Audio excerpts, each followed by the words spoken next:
आज बठिंडा से आसपास के इलाकों से और पंजाब के कई कोने कोने से आए हुए सभी व्यापारी भाइयों को मेरा नमस्कार, मेरा प्रणाम, सत श्री अकाल। मैं पिछले 1-1.5 महीने से कई जगह जा जाके व्यापारियों से बातचीत कर रहा हूं। सबसे पहले मैं लुधियाना गया, वहां पे भी इसी तरह से कई सारे व्यापारियों से बात हुई। वहां पे जो मुद्दे निकल के आए उन मुद्दों के ऊपर हमने बात की। फिर मैं जालंधर गया, जालंधर में भी व्यापारियों से काफी विस्तार में चर्चा हुई। आज बठिंडा में आप लोगों से चर्चा हुई। अभी तक अपने देश में जो माहौल है, चुनाव आते हैं, जब चुनाव आते हैं तो पार्टियों को जनता की याद आती है। 5 साल तो जनता की याद आती नहीं है।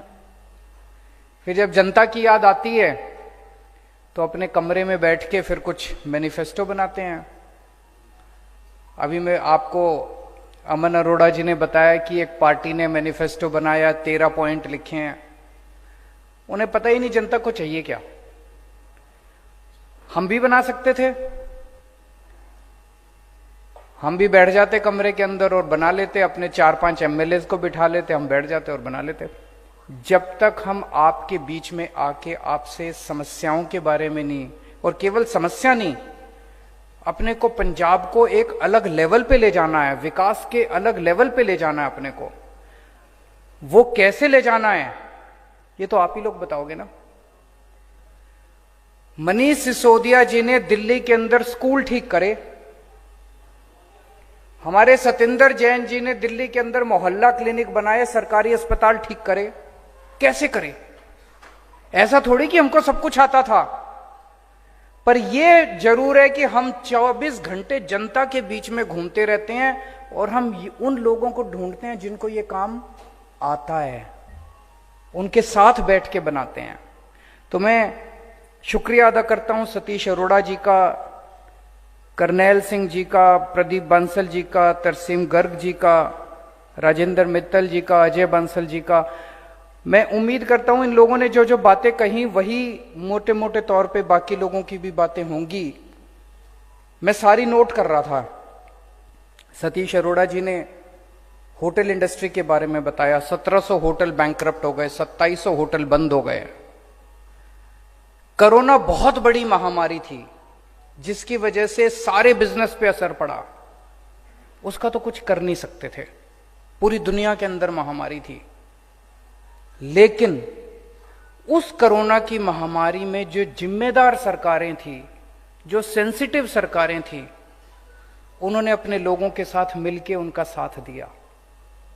दिल्ली के अंदर जिस तरह से 24 घंटे हमने जनता का साथ दिया, व्यापारियों का साथ दिया, जो लोग बीमार हो गए उनका साथ दिया, उसकी तारीफ सारे मुल्क में हो रही है। दुर्भाग्यवश उस वक्त जब पंजाब के अंदर कोरोना फैला था, यहां की सरकार अपने लोगों को अनाथ छोड़ के, और आपस में उस टाइम सीएम की कुर्सी की लड़ाई चल रही थी यहां पे। उन्हें ना व्यापारियों की चिंता थी, ना अस्पतालों की चिंता थी, ना दवाई की चिंता थी। करनैल सिंह जी ने भ्रष्टाचार के बारे में कहा कि करप्शन बहुत ज्यादा हो गया, करप्शन को ठीक करना है, इंस्पेक्टर राज ठीक करना है। उन्होंने 2000 करोड़ रुपए का लोन है उसके बारे में चर्चा की। प्रदीप बंसल जी ने छोटे व्यापारियों की बात की। बिल्कुल सही बात है। मैंने अक्सर देखा इस किस्म की मीटिंग में बड़ी बड़ी इंडस्ट्री और बड़ी बड़ी उसकी तो बात होती है व्यापार की, छोटे व्यापारियों की कोई नहीं बात करता। और छोटे व्यापारी हमारी अर्थव्यवस्था की रीढ़ की हड्डी हैं। छोटा व्यापारी रीढ़ की हड्डी है। मेरे को याद है 8वीं क्लास मैंने गांव से की थी, सिवानी गांव से। 1 साल के लिए मेरे पिताजी की नौकरी चली गई थी तो हम गांव चले गए थे। 1 साल तक मैं भी किराने की दुकान पे बैठा था। 8वीं क्लास पे स्कूल जाया करते थे, शाम को जब घर वापस आते थे तो थोड़ी देर के लिए किराने की दुकान पे मैं चाचा जी की दुकान थी। तो ये छोटा व्यापारी जो है, वो छोटा व्यापारी हमारे देश की अर्थव्यवस्था की रीढ़ की हड्डी है और सबसे ज्यादा मार उसी को पड़ती है। बड़ा व्यापारी तो फिर भी सारे डिपार्टमेंट को, महकमों को किसी तरह से, छोटा व्यापारी के पास तो बेचारे के पास पैसे नहीं होते, फिर भी सारे इंस्पेक्टर आके उसको तंग करते हैं। तरसीम गर्ग जी ने बड़ी इंपॉर्टेंट बात कही, इस पे मैं विस्तार पे बात करूंगा। उन्होंने कहा कि बठिंडा के अंदर कत्लेआम हो रहे हैं, मर्डर हो रहे हैं, फिरौती हो रही है, स्नैचिंग हो रही है, पूरी तरफ डर का माहौल है। इसके ऊपर मैं थोड़ा सा डिटेल में बात करूंगा। राजेंद्र मित्तल जी ने कॉटन के व्यापारियों की बात करी। 400 मिल होती थी पहले, अब केवल 40 रह गई हैं। और अजय बंसल जी ने भी वही कहा कि पहले एग्जिस्टिंग इंडस्ट्री को तो बचा लो, जो भी आता है। मैं, ये बड़ी अच्छी बात आज निकल के आई है, किसी भी मुख्यमंत्री को देख लो देश भर में, वो बड़े बड़े सम्मेलन करते हैं, उसमें बड़े बड़े इंडस्ट्रियलिस्ट को बुलाते हैं, बड़े बड़े साहूकारों को बुलाते हैं और कहते हैं अब इतने करोड़ का इन्वेस्टमेंट होगा। अरे जो इन्वेस्टमेंट हो गया उसको तो बचा लो। नहीं, जो इंडस्ट्री लगी हुई है, दुकानें लगी हुई हैं, वो तो उजड़ रही हैं, वो तो पंजाब से उठ उठ के दूसरे राज्यों में जा रही हैं। जो इंडस्ट्री यहां लगी थी अब वो उठ उठ के दूसरे राज्यों में जा रही हैं, वो तो बच नहीं रही, वो तो बंद होती जा रही हैं, और हम नई इंडस्ट्री की बात कर रहे हैं। अजय बांसल जी ने बड़ी अच्छी बात कही। उन्होंने कहा जी दिवाली आ गई और अब सारे इंस्पेक्टर अपनी दिवाली लेने पहुंच जाते हैं। ये दिल्ली में भी होता था। मेरे को याद है 2 साल पहले दिवाली के टाइम कई सारे व्यापारी हमारे पास आए, मैं और मनीष सिसोदिया जी थे। उन्होंने आके कहा जी आप कहते हो हमने इंस्पेक्टर आज खत्म कर दिया, ये दिवाली के टाइम पे आपके इंस्पेक्टर आ रहे हैं हमारे पास। तो हमने लिखित आदेश पारित कर दिया कि कोई भी डिपार्टमेंट का कोई भी अधिकारी किसी भी दुकान पे दिवाली के टाइम पे नहीं जाएगा। लेकिन ऑर्डर कौन मानता? ऑर्डर तो कोई मानता नहीं है। आप जितने मर्जी ऑर्डर पास कर दो, इंस्पेक्टर को दुकान में जाने से कौन रोक सकता है? तो उसी ऑर्डर में हमने लिखा कि अगर कोई आपके यहां अधिकारी या कोई इंस्पेक्टर आ जाए तो ये व्हाट्सएप नंबर है, दूर से उसकी फोटो खींच के इस पे व्हाट्सएप कर देना। भाई साहब, उसके बाद इंस्पेक्टरों ने दिवाली लेना बंद कर दिया। फिर दिवाली जनता की होती थी, इंस्पेक्टर अपने घर पे दिवाली मनाता था, जनता अपने घर पे दिवाली मनाती थी। तो इंस्पेक्टर राज खत्म करना हमको आता है, और इंस्पेक्टर राज खत्म करने की हमारी नीयत है, क्योंकि हमारी नीयत साफ है। अगर नीयत खराब हो तो अखबार में बड़े बड़े ऐड तो निकलते हैं, लेकिन इंस्पेक्टर आज खत्म नहीं होता। बातें बड़ी बड़ी होता नहीं है। मेरे पास मैं कल शाम को भटिंडा पहुंच गया था। मेरे पास कल कुछ व्यापारी आए शाम को मिलने के लिए। उन्होंने भी यही बात कही, बोले जी पिछले कुछ दिनों में 4 मर्डर हो चुके हैं भटिंडा में।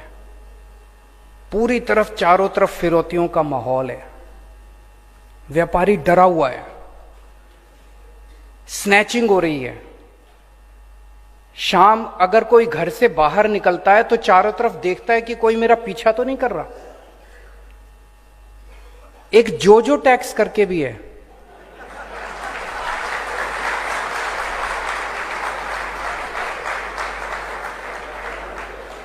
है क्या? है।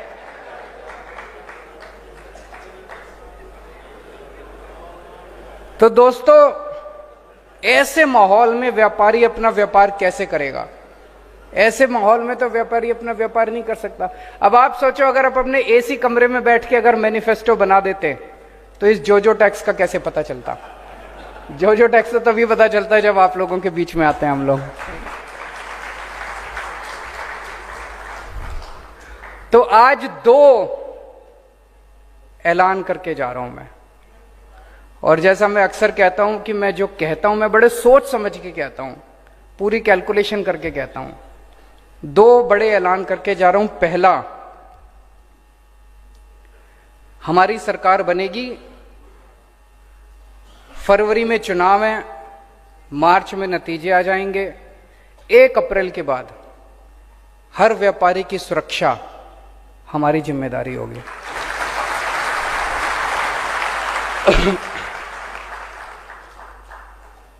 और आज आपको कहने के जा रहा हूं, उसके बाद डरने की जरूरत नहीं है। ऐसी व्यवस्था पैदा करेंगे, जैसा मैंने कहा मनीष सिसोदिया जी ने बस व्हाट्सएप नंबर दे दिया, उस व्हाट्सएप नंबर को देने की जरूरत थी, उसके बाद किसी की हिम्मत नहीं हुई, किसी इंस्पेक्टर की हिम्मत नहीं हुई। एक और मैं आपको बताता हूं, इसको पंजाब में भी लागू करेंगे। दिल्ली में इन्होंने हमको करने नहीं दिया, शुरू में हमने किया था। जब दिल्ली में नई नई हमारी सरकार बनी, 49 दिन की सरकार, आप में से पता नहीं कितने लोगों को जाने का मौका मिला उस टाइम दिल्ली। भाई साहब, दिल्ली के अंदर रिश्वत कम नहीं हुई थी, बंद हो गई थी रिश्वतखोरी।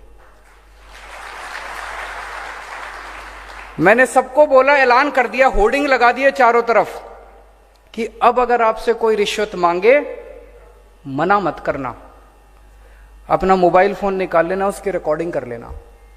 और ये मेरा व्हाट्सएप नंबर है, पर्सनल व्हाट्सएप नंबर दे दिया, अपनी रिकॉर्डिंग करके और मेरे को भेज देना।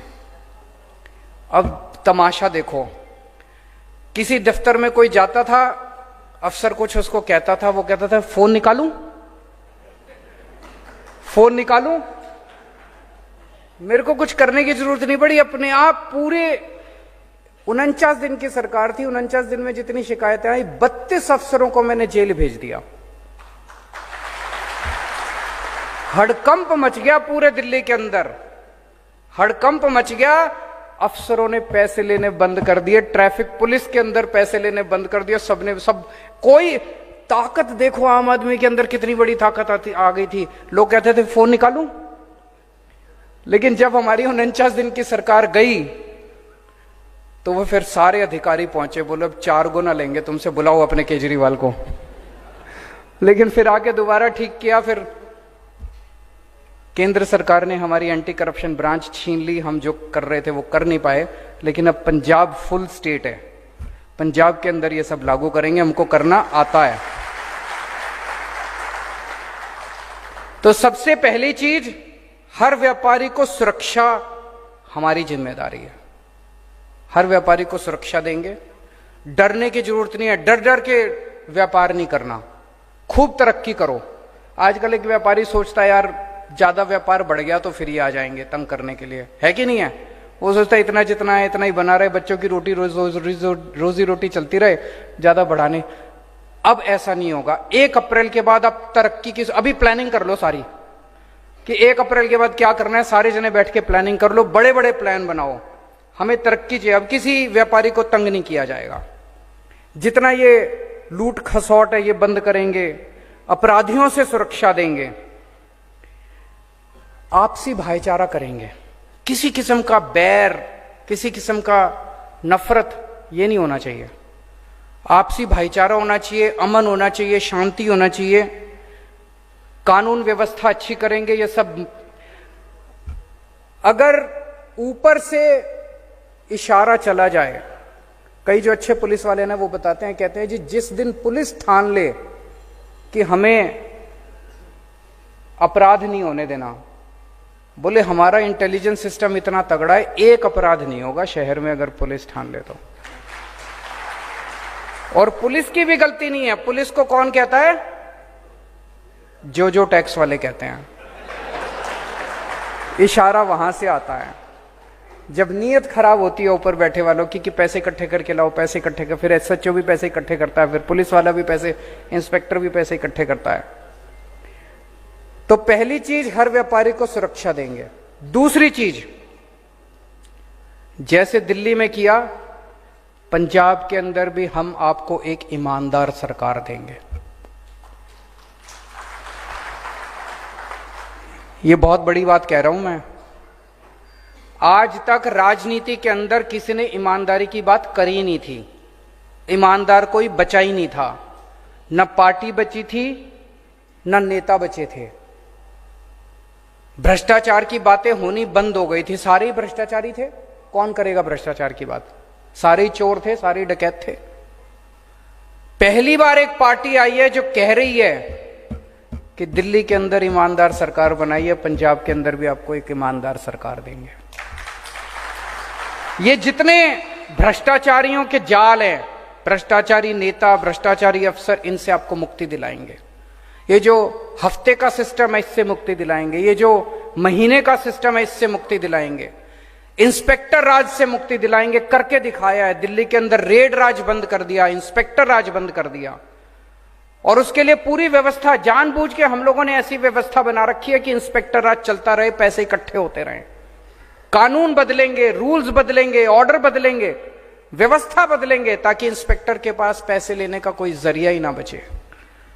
और आज कह के जा रहा हूं, यहां पे जो जो टैक्स बंद करेंगे, और उनको भी कह रहा हूं कि अभी बंद कर दो, ज्यादा अच्छा है।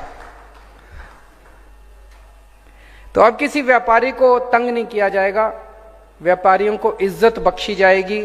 जिस तरह से व्यापारियों को कहते हैं बिचौलिया है, बिचौलिया है, बिचौलिया है, ये बिचौलिया शब्द बंद किया जाएगा। व्यापारी जो है वो 24 घंटे मेहनत करके कमाई करता है।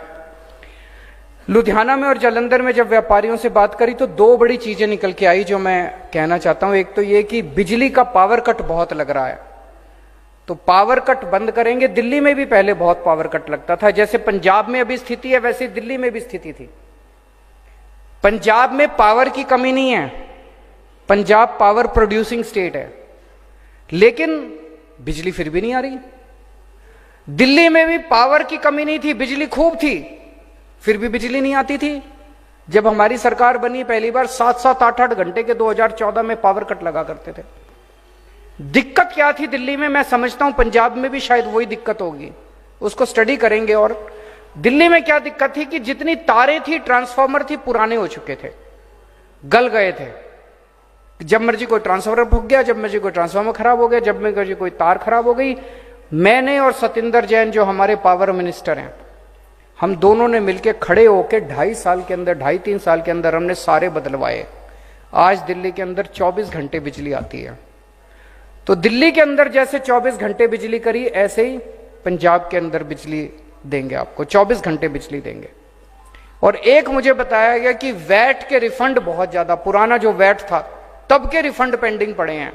तो आप लोगों का पैसा सरकार के अंदर पड़ा हुआ है, ये सारे वैट के रिफंड 3 से 4 महीने के अंदर सरकार बनने के सारे वैट के रिफंड हम आपको दिलवाएंगे। सारी पार्टियों को व्यापारियों की याद आती है चुनाव के पहले। चुनाव के पहले क्यों याद आती है? सारी पार्टियों को व्यापारियों से पैसा चाहिए, मेरे को आपसे पैसा नहीं चाहिए। मैं आपको पंजाब की तरक्की में पार्टनर बनाने आया हूं, भागीदार बनाने आया हूं। हम मिलके तरक्की करेंगे, पंजाब की मिलके तरक्की करेंगे, डर का माहौल खत्म करेंगे, अच्छा माहौल पैदा करेंगे। यह बात मैंने जालंधर में और लुधियाना में भी कही थी। 2 दिन बाद मैंने अखबार में पढ़ा कि चन्नी साहब ने बयान दिया है कि मैं आपको पार्टनर बनाना चाहता हूं। मैंने कहा कि हम इंस्पेक्टर राज खत्म करेंगे, तो चन्नी साहब ने अखबार में इश्तिहार लगाया कि मैं इंस्पेक्टर राज खत्म करूंगा। तो कर दो, अभी तो 2 महीने हैं, क्यों नहीं करते? कहते क्यों हो? चन्नी साहब कह रहे हैं मैं इंस्पेक्टर राज खत्म करूंगा, करो ना, करते क्यों नहीं? नीयत नहीं है, नीयत खराब है। करना हो तो 2 महीने क्या, 49 दिन ही बहुत थे। 49 दिन के अंदर ऐसा करिश्मा करके दिखाया था दिल्ली के अंदर, पूरी दुनिया में चर्चा हुई थी। चन्नी साहब के पास तो 5 महीने मिले हैं उनको। अगर वो चाहें इंस्पेक्टर राज भी खत्म कर सकते हैं, इंडस्ट्री को पार्टनर भी बना सकते हैं, आपकी समस्याएं भी दूर कर सकते हैं। होगा नहीं, इसीलिए मैं कहता हूं आम आदमी को नकल करना आसान है, अमल करना मुश्किल है। अमल नहीं होता, अपनी बात पे अमल करना सीखो। कल हमने किसानों के साथ इसी तरह का डायलॉग किया, बहुत अच्छा रहा। किसानों से भी उनकी समस्याएं सुनी। और मैं समझता हूं कि पंजाब की अर्थव्यवस्था के, पंजाब के विकास के 2 पहिए हैं। एक पहिया है किसान और मजदूर, और दूसरा पहिया है व्यापारी और उद्योग। ये दोनों पहिए जब तक नहीं चलेंगे तब तक पंजाब का विकास नहीं हो सकता। ये दोनों पहिए मजबूत होने चाहिए, ये दोनों पहिए मिलके चलने चाहिए, इन दोनों को साथ मिला के चलाएंगे। जैसे दिल्ली के अंदर आज पूरे देश में कहीं चले जाओ, कल एक किसान ने खड़े होकर बोला जी मैं दिल्ली गया था, आपका स्कूल देखा, बड़े अच्छे स्कूल बना दिया आपने, आपके अस्पताल मोहल्ला क्लिनिक देखे, बड़े अच्छे बना दिया। पूरे देश के अंदर चर्चा हो रही है जिस किस्म की शिक्षा के अंदर और स्वास्थ्य के क्षेत्र में दिल्ली के अंदर क्रांति हुई है, वैसी क्रांति पंजाब के अंदर किसानी और व्यापार के क्षेत्र में उसी किस्म की क्रांति करेंगे।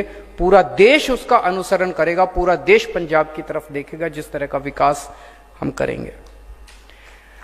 पिछले 70 साल में आप लोगों ने कांग्रेस पार्टी को पता नहीं कितने मौके दिए कि 10-12 बार तो बना ही दी होगी सरकार, और अकाली बीजेपी वालों को भी कितने मौके दिए, उनकी भी कई बार बना दी होगी सरकार।